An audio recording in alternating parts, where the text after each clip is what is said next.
서로 인사하십시다. 주의 이름으로 사랑합니다. 오늘 말씀을 우리가 한번 보겠습니다. 말씀을 보기 전에 먼저 예수님 당시의 결혼 풍습에 대해서 간략하게 설명을 하면, 남자가 약혼을 합니다. 그럼 법적으로 혼인이 성립이 됩니다. 그리고 이 약혼 기간이 대략 1년 정도가 됩니다.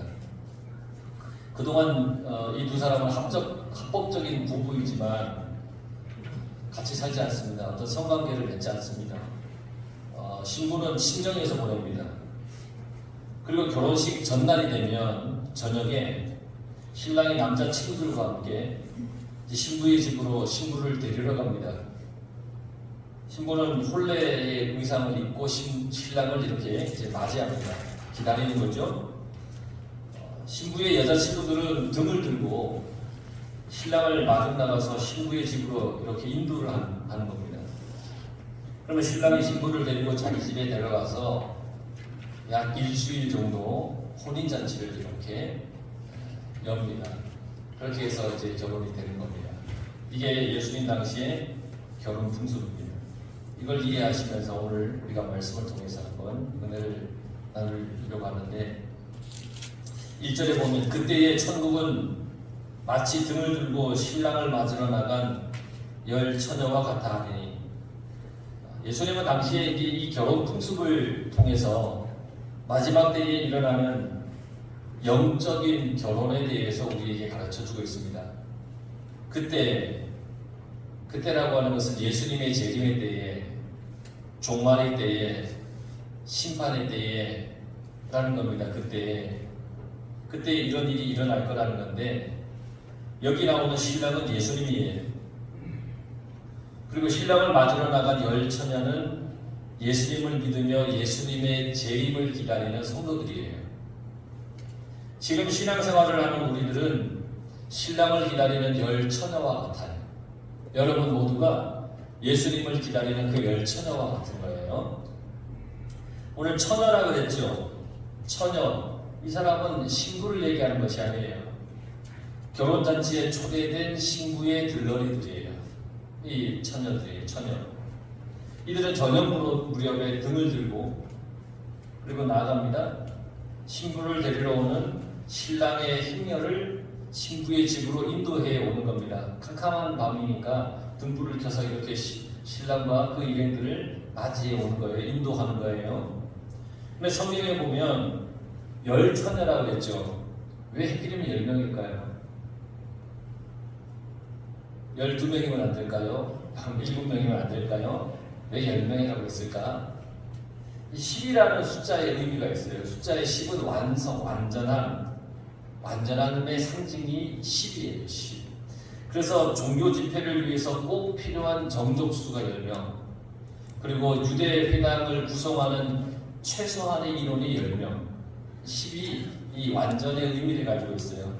그러니까 유대의 결혼이나 장례 행렬에 들러리는 반드시 10명이어야 해요. 그러니까 이 열 처녀는 예수님을 믿는 모든 성도를 상징하는 겁니다. 예수님을 믿는 모든 성도들. 예수님의 다시 오심을 기다리는 거룩한 믿음의 공동체인 교회를 의미합니다. 그때에 2절 말씀에 그 중에 5은 미련하고 5은 슬기 있는 자라. 열 처녀 중에 5은 미련하고 5은 슬기로 왔다는 거예요. 예수님을 기다리는 성도들 중에는 미련한 자도 있고 또 슬기로운 자도 있다고 했어요. 이 슬기롭다는 말과 미련하다고 하는 말이 어떤 지적 우위를 나타내는 말이 아니에요. 누가 지식적으로 더 슬기롭고 미련한 이 얘기가 아니에요. 머리가 영리하거나 멍청하다 이런 얘기가 아니에요. 그리스도인의 신앙생활의 태도를 나타내는 말이에요. 미련하다, 슬기롭다. 이 그리스도의 신앙 태도. 이 미련한 5 처녀는 예수님의 말씀을 듣고도 행하지 않은 그런 그리스도인이 미련한 사람이고, 슬기 있는 5 처녀는 예수님의 말씀을 듣고 그대로 실행한 그리스도인, 이 사람이 슬기로운 다섯 처녀입니다. 미련한 처녀나 슬기로운 처녀나 겉으로 보기에는 똑같습니다. 똑같아요. 처녀이고 들러리이고 그리고 등을 들고 있습니다. 다 똑같습니다. 겉으로 볼 때 다 똑같습니다. 그러나 신랑이 올 때 감추어져 있던 그들의 내면이 드러나는 겁니다. 겉으로는 다 똑같은데 신랑이 올 때 그 속이 드러나는 겁니다. 우리는 언제 재림하실지 알 수 없는 예수님을 기다리는 열 처녀와 같아요. 미련한 쪽에 속할 것이냐, 슬기로운 쪽에 속할 것이냐, 그건 우리 각자가 어떻게 신앙생활을 하느냐에 달려있는 거예요.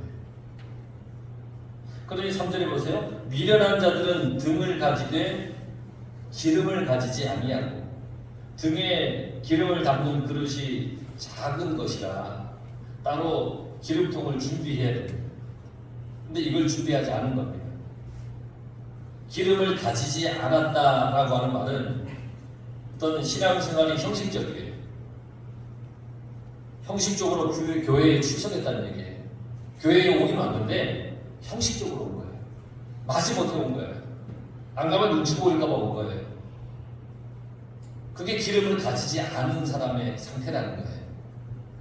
그런데 4절에 슬기 있는 자들은 그릇에 기름을 담아 등과 함께 가졌더니, 슬기 있는 처녀들은 기름을 등과 함께 가지고 있어요. 신랑이 늦게 올 것을 대비해서 준비한 거예요. 신랑이 언제 올지 몰라서 다 미리 대비하고 준비해 놓은 거예요. 여러분, 영적인 건강을 상실하면 안 됩니다. 언제 주님이 오실지 모릅니다. 우리의 이 영적 건강이 늘 준비되어 있어야 됩니다. 언제 나의 마지막 순간이 올지 모릅니다. 항상 준비해야 됩니다. 항상 준비해야 됩니다. 가끔 집에서 아이들이 그래요. 아빠가 먼저 죽고 지들이 이렇게 죽으면 되는 거예요. 천만의 말씀. 근데 아무도 몰라요. 물론 우리가 순리대로 그렇게 간다라고 생각을 하지만 언제 나의 마지막 순간이 올지 몰라요. 뭐 대략 저 아이들은 제가 한 80, 90쯤 되면 죽을 줄 생각할지도 몰라요. 그런데 주님의 나를 데려가시는 순간이 언제인지 우리는 모른다는 거예요. 그래서 우리는 항상 준비해야 되는 거예요. 항상. 8절을 보면 미련한 처녀들도 처음에는 등불을 가지고 있었어요. 등불은 있었어요.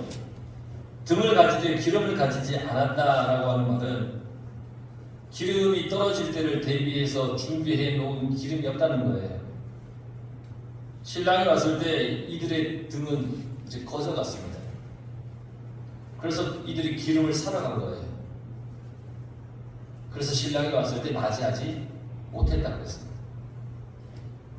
기름을 충분히 준비해 놓지 않은 것, 왜 그들이 그렇게 준비를 안 해놓았을까요? 방심과 게으름? 아니면 기름이 모자라지 않을 거라고 생각하는 뭐 그런 자만심이 있을까요? 이거면 충분해 라고 하는 그런 자만심? 근데 성경은 이 모든 것을 뭐라고 얘기를 했냐면 미련하다라고 그렇게 얘기를 했습니다. 여러분, 나는 지금 신앙생활을 충분히 잘하고 있다 라고 하는 그런 자만심의 신앙생활, 아니 나중에 하면 되지 뭐 라고 하는 그런 게으름, 회개하지 않는 태도, 그게 다 미련한 것이라는 거예요. 다 미련한 거. 슬기로운 처녀는 만일을 대비해서 기름을 충분히 준비해 놓았어요. 예수님의 재림을 기다리면서 항상 성실하게 신앙생활을 했다는 거예요. 우리는 언제 올지 주님이 언제 올지 모르니까 대충 아니 올 때쯤 뭔가 있겠지, 그때 준비하면 되지 라고 하는 어떤 게으름과 자만심 절대 우리는 가져서는 안 되는 거예요. 주님은 언제 오실지 몰라요. 그래서 우리는 항상 성실하게 신앙생활을 잘 해야 된다는 거예요. 여러분, 성실하게 잘 하시기 바랍니다. 너무너무 중요합니다. 잘해야 돼요. 보세요. 5절에 보니까 신랑이 더디옴으로, 신랑이 더디워요. 다 졸며 잘세, 다 다 졸고 다 잤다는 거예요. 신랑이 더디어 기다리다가 모두 잠에 들었어요. 여러분, 잠을 자고 있다는 것이 중요한 것이 아니에요. 잘 수도 있어요. 기름의 준비 상태가 중요한 거예요. 잘 수도 있죠. 우리가 힘들 때 잠을 잘 수 있죠. 기다리다가 지칠 수 있잖아요. 모든 일이 내 생각대로 안 될 때가 있잖아요. 내가 예상했던 게 빗나갈 때도 있어요. 그런데 중요한 것은 준비되어 있느냐예요. 그럴 수 있잖아요. 빗나갈 수도 있고요. 내가 피곤할 수도 있고요. 하지만 내가 준비되어 있느냐. 준비되어 있지 않는 상태에서 잠이 들면 곤란해요. 잠을 자고 있을 때 신랑이 오기 때문이죠. 올 수도 있잖아요. 그래서 늘 우리는 준비하고 있어야 되잖아요. 6절에 보니까 밤중에 소리가 나되, 밤중에 소리가 났어요. 보라, 신랑이로다. 맞으러 나오라. 꼬박꼬박 졸고 있는데 소리가 나는 거예요. 야, 신랑이 와서 맞으러 나와.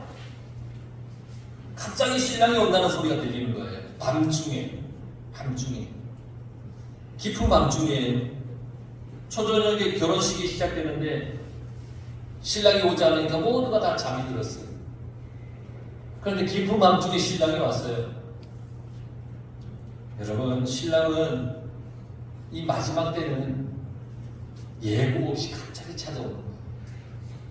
우리가 몇 주 동안 계속해서 이 마지막 때에 대한 이야기를, 예수님이 우리에게 전해준 이야기를 우리가 지금 나누고 있는데, 마지막 때는 예고 없이 갑자기 오는 거예요. 생각하지 못한 시간이 오는 거예요. 소리가 나되 그랬잖아요. 소리가 나되, 밤중에 소리가 나되, 이 소리가 나되라고 하는 말은 드라마 같은 생생하고 극적인 묘사예요. 뭐냐면 공기를 가르듯한 소리. 여러분, 드라마를 보면 갑자기 누가 나타날 때 뭐 이런 어떤 효과음들이 잘 나타나잖아요. 막 드라마틱하게. 그 얘기, 그렇게 소리가 나되 드라마틱하게 오는 거예요. 나도 모르는 사이에 깜짝 놀라는 그 상황 속에 나타나는 그런 소리들이 있잖아요. 그거를 지금 얘기하는 거예요. 여러분, 기다리던 신랑이 온다니까 얼마나 이 기쁜 소식입니까? 얼마나 기쁜 소리예요. 기다리던 신랑이 왔는데 기쁘게 맞이해야 되지 않습니까? 열 처녀들이 잠을 자다가 일어나서 신랑을 맞이합니다. 그런데 7절에 보세요. 이에 그 처녀들이 다 일어나 등을 준비할세. 다 등을 들고 있어요. 여기까지 다 똑같아요. 열 처녀가 다 똑같아요. 등을 다 들고 있어요. 거기에 불은 다 붙어 있어요. 여기까지 다 똑같아요. 우리들도 다 똑같아요. 그런데 어느 순간까지는 우리의 신앙생활이 다 같은데 분명히 달라지는 순간이 온다는 거예요. 달라지는 순간. 8절을 볼까요? 미련한 자들이 슬기 있는 자들이 이르되 우리 등불이 꺼져가니 너희 기름을 좀 나누어 달라 하거늘. 10 처녀가 있는데 5 처녀의 등불이 꺼져가요. 미련한 5 처녀의 등불이에요. 기름이 다 떨어진 거예요. 우리 등불이 꺼져가니 너희 기름 좀 나눠줘. 우리도 같이 좀 가게 기름 좀 나눠줘. 슬기로운 처녀들이 기름을, 그 처녀들에게, 이 미련한 처녀들이 기름을 좀 나눠달라고 하는 거예요. 당연히 그럴 수 있잖아요. 절박한 심정에 기름이 다 떨어졌으니까 조금 줘, 조금만 줘, 조금만 주면 같이 쓸 수 있잖아. 이렇게 절박한 심정이 달라고 하는 거예요. 그런데 여러분, 영적인 생활로 이 모든 상황을 이렇게 들여다보면 스스로 신앙생활을 잘하고 있다고 생각하고 자만심에 빠져 있다가 최후의 심판을 받을 때 그때 준비되어 있지 않다는 것을 깨닫는 거예요. 마지막 그 심판의 그 순간, 아이고, 내가 준비 안 돼. 그걸 그때 깨닫는 거예요. 영적인 생명력이 다 떨어졌어요. 은혜가 다 메말라 있는 상태예요. 주님의 그 심판이 그때 느닷없이 갑자기 나타난 오신 주님, 그 주님의 그 심판의 앞에서 내 은혜도 다 떨어졌고 나의 영적인 생명력도 다 떨어졌어. 마지막 때 마지막 순간 신앙의 기름을 빌려달라고 애원하는 거예요. 은혜의 기름 좀 부어줘. 성령의 기름 좀 나눠줘. 자신이 은혜의 기름이 부족한 걸 그제서야 깨달은 거예요. 영혼의 생명이 달리는데 죽어가는 순간에 비로소 깨달은 거예요. 여러분, 마지막 순간에 자신이 회개하지 않고 남에게 대신 회개해달라고 할 수 있을까요? 신랑이 오셨는데 더러운 모습으로 신랑을 맞이할 수 있을까요? 깨끗하고 단장하게 그렇게 준비하고 있는 다른 신부의 옷을 벗어달라고 할 수 있을까요? 회개는 나누어 줄 수 없어요. 깨끗한 신부의 옷은 자기 자신이 준비해야 되는 거예요. 영적 생활, 영적 신앙, 이 모든 것 자신이 준비해야 되는 거예요. 9절에 보니까 슬기 있는 자들이 대답합니다. 우리와 너희가 쓰기에 다 부족할까 하노니 차라리 파는 자들에게 가서 너희 쓸 것을 사라. 안 된다는 거예요. 이거 나눠주면 우리도 너희도 다 모자라게 된다. 안 된다는 거예요. 슬기 있는 처녀들의 대답은 단호했어요. 안 돼. 근데 이 거절하는 모습이 이기적일 수도 있잖아요. 저는 두 번 어떻습니까? 아이, 좀 주지. 너무 이기적이지 않아? 사랑이 없어. 그렇게 생각할 수도 있잖아요. 그런데 이것은 어떤 도덕적인 평가가 아니에요. 종말론적인 거예요. 존재론적인 거예요. 마지막 심판 때 내가 사냐 죽냐의 문제예요. 영원한 생명이냐 영원한 죽음이냐의 문제예요. 그러니까 단호할 수 없게. 구원은 각각 자신이 자기가 소유하고 있는 성령과 은혜와 신앙에 의해서 결정되는 겁니다. 여러분 각자의 그 믿음에 따라서 이 구원은 결정이 되는 겁니다. 아버지가 구원받았다고 해서 아들이 같이 받는 것이 아닙니다. 내가 구원받았다고 해서 남편이 같이 받는 것도 아닙니다. 각자의 신앙에 의해서 구원과 심판이 있는 겁니다. 우리는 가정공동체, 한 사람이 신앙 좋으면 다 같이 구원, 이게 아닙니다. 각자가 다 다른 겁니다. 그러니까 차라리 파는 자들에게 가서 너희 쓸 것을 사라. 기름을 확보할 수 있는 유일한 방법입니다. 하나님의 은혜와 구원은 값진 보화를 얻기 위해 모든 희생을 감수하듯이 나 자신을 희생해야 됩니다. 하나님이 베푸시는 은혜를 전적으로 받아들이는 신실한 믿음이 있어야 해요. 내가 예수님 앞으로 나아가서 엎드려 회개하고 은혜를 구해야 됩니다. 그 방법밖에 없습니다. 그 방법. 그런데 10절에 볼까요? 그들이 사러 간 사이에 이제 기름을 사러 갔잖아요. 신랑이 오므로 준비하였던 자들은 함께 혼인잔치에 들어가고 문은 닫힌지라. 여기서 중요한 것은 신랑이 왔을 때 그 자리에 있느냐 없느냐입니다. 내가 그 자리에 있느냐 없느냐. 미련한 처녀들은 그 자리에 없었습니다. 그러나 슬기로운 처녀들은 그 자리에 있었습니다. 그 자리에 있던 처녀들은 혼인잔치에 들어갔습니다. 그리고는 문이 닫혔습니다. 이제는 기회가 없는 겁니다. 11절과 13절에 보니까 그 후에 남은 처녀들이 와서 이제 기름을 사러 갔다가 왔어요. 얘기를 해요. 주여 우리에게 열어주소서. 문이 닫혔잖아요. 열어달라는 거. 이르되 진실로 너희에게 이르노니 내가 너희를 알지 못하노라. 나 너희를 모른다. 그런즉 결론을 맺어주시는 것 깨어있으라. 깨어있으라는 것은 준비하라는 거예요. 기름도 준비하고 등도 준비하고 신랑이 언제 올지 모르니 늘 깨어있으라는 거예요. 신앙생활을 잘하라는 거예요. 은혜를 잃지 말라는 거예요. 성령을 잃지 말라는 거예요. 끝까지 영적 생활, 영적 이 은혜를 잊지 말라는 거예요. 붙잡고 살아가라는 거예요. 어떤 상황에서도 붙잡고 살아가라는 거예요. 깨어있으라. 그날과 그때를 알지 못하느냐. 주여 주여 우리에게 열어주소서. 이 뒤늦게 온 이 5 처녀가 주님께 신랑에게 부탁을 하잖아요. 애원하잖아요. 간청을 하잖아요. 평소에 신앙생활을 잘 해야 돼요. 문이 닫히면 아무 소용이 없습니다. 주님 오시는 그날까지 여러분 신앙생활 잘 하시기 바랍니다. 내가 너희를 알지 못하노라. 나는 너희와 아무 관계가 없다는 말입니다. 주님이라고 불러도 주님과 관계가 없을 수 있다는 겁니다. 내가 주님이라고 불렀는데 주님은 나 너 몰라.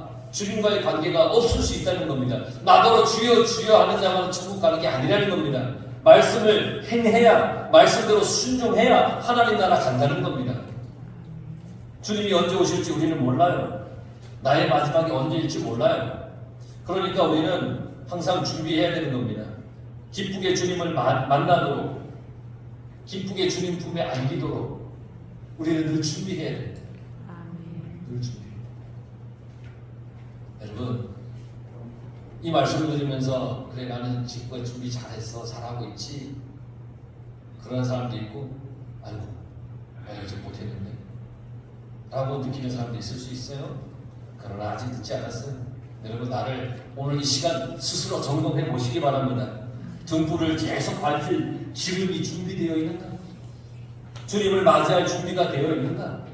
내가 늘 은혜가 충만한가? 불평 불만만 쏟아붓는 인생이 아니라 하나님 주신 은혜로 감사하며 기뻐하는 그런 은혜 가운데 살아가는 인생인가? 여러분, 항상 준비되어 있는 우리 성도들이 다 되길 바랍니다. 그래서 주님이 오실 때 아이쿠야 라고 하는 게 아니라 주님이 오실 때 주님 어서 오십시오. 두 팔 활짝 벌려서 주님을 맞이할 수 있는 기름이 넉넉히 준비되어 있는 그런 여러분들이 다 되어서 영원한 하나님 나라의 영원한 복락을 누리는 그런 복된 성도들 다 되길 간절히 축원합니다. 기도하겠습니다.